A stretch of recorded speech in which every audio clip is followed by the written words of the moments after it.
नमस्कार, स्वागत है आप सभी का ज्ञान गंगा चैनल पर। हिंदू धर्म में पूर्णिमा तिथि को अत्यंत शुभ और पुण्यदायी माना जाता है। प्रत्येक पूर्णिमा का अपना विशेष धार्मिक और आध्यात्मिक महत्व होता है। लेकिन ज्येष्ठ माह की पूर्णिमा विशेष रूप से स्नान, दान, जप, तप और भगवान विष्णु की उपासना के लिए प्रसिद्ध है। मान्यता है कि इस दिन श्रद्धापूर्वक किए गए धार्मिक कार्य व्यक्ति के जीवन में सुख, शांति, समृद्धि और सकारात्मक ऊर्जा का संचार करते हैं। साल 2027 में ज्येष्ठ पूर्णिमा 18 जून शुक्रवार के दिन है। पूर्णिमा तिथि के दिन चंद्रमा अपनी पूर्ण कलाओं से युक्त होता है, इसलिए ये तिथि मन की शुद्धि, आत्मचिंतन और ईश्वर से जुड़ने का सर्वश्रेष्ठ अवसर मानी जाती है।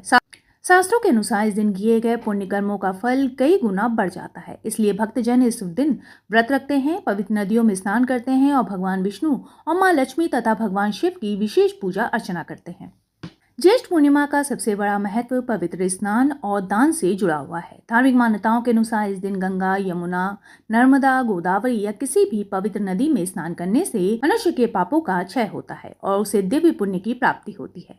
जो लोग तीर्थ स्नान नहीं कर सकते वे घर पर ही स्नान के जल में गंगा जल मिलाकर स्नान कर सकते हैं। स्नान के बाद सूर्य देव को अर्घ्य देना भी अत्यंत शुभ माना जाता है। इस दिन भगवान विष्णु और माता लक्ष्मी की कृपा प्राप्त करने के लिए भी विशेष माना जाता है। ऐसा कहा जाता है कि जो भक्त इस दिन विधि विधान से भगवान विष्णु का पूजन करते हैं, उनके जीवन में आर्थिक स्थिरता, सुख, समृद्धि और पारिवारिक खुशहाली का वास होता है। भगवान विष्णु को पीले फूल, तुलसी दल, फल और पंचामृत अर्पित किए जाते हैं। साथ ही ओम नमः भगवते वासुदेवाय मंत्र का जाप करने से विशेष आध्यात्मिक लाभ प्राप्त होता है। कई स्थानों पर ज्येष्ठ पूर्णिमा को वट पूर्णिमा के रूप में भी मनाया जाता है। इस दिन सुहागिन महिलाएं वट वृक्ष की पूजा करती हैं और अपने पति की दीर्घायु, उत्तम स्वास्थ्य तथा अखंड सौभाग्य की कामना करती हैं।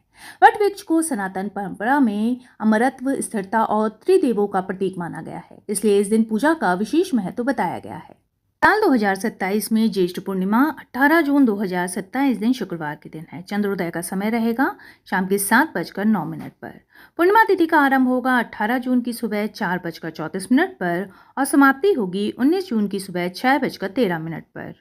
यदि पूजा की विधि की बात करें तो प्रातःकाल ब्रह्म मुहूर्त में उठकर स्नान करें और स्वच्छ वस्त्र धारण करें। इसके पश्चात पूजा स्थल को शुद्ध करके भगवान विष्णु, माता लक्ष्मी और भगवान शिव की प्रतिमा या चित्र की स्थापना करें। दीपक जलाएं, पुष्प अर्पित करें और मंत्र जाप करें। यदि संभव हो तो श्री सत्यनारायण कथा का श्रवण या पाठ करें। संध्या के समय चंद्रमा के दर्शन कर उन्हें अर्घ्य अर्पित करें और परिवार की सुख, शांति और समृद्धि की प्रार्थना करें।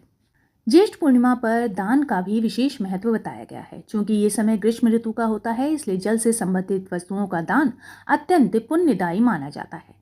इस दिन जल से भरा घड़ा, छाता, पंखा, वस्त्र, फल, अन्न और जरूरतमंदों को भोजन का दान किया जाता है। शास्त्रों में कहा गया है कि पूर्णिमा के दिन किया गया दान अनेक जन्मों के पुण्यों के समान फल प्रदान करता है। आध्यात्मिक दृष्टि से ज्येष्ठ पूर्णिमा मन को शांत करने और आध्यात्मिक ऊर्जा को जागृत करने का अवसर है। पूर्ण चंद्रमा मानसिक शक्ति, भावनात्मक संतुलन और सकारात्मक विचारों का प्रतीक माना जाता है। इसलिए इस दिन ध्यान, मंत्र जाप, भजन कीर्तन और सत्संग करने से मन को शांति तथा आध्यात्मिक उन्नति प्राप्त होती है। ये दिन हमें सेवा, करुणा, दान और ईश्वर भक्ति के मार्ग पर आगे बढ़ने की प्रेरणा देता है। इस दिन श्रद्धा, संयम और सच्ची भक्ति के साथ पूजा अर्चना की जाए तो भगवान विष्णु, माता लक्ष्मी और भगवान शिव की कृपा प्राप्त होती है तथा जीवन में सुख, शांति और समृद्धि का मार्ग प्रशस्त होता है। मेरे वीडियो में अंत तक बने रहने के लिए आपका बहुत बहुत धन्यवाद। फिर मिलेंगे किसी नए वीडियो के साथ।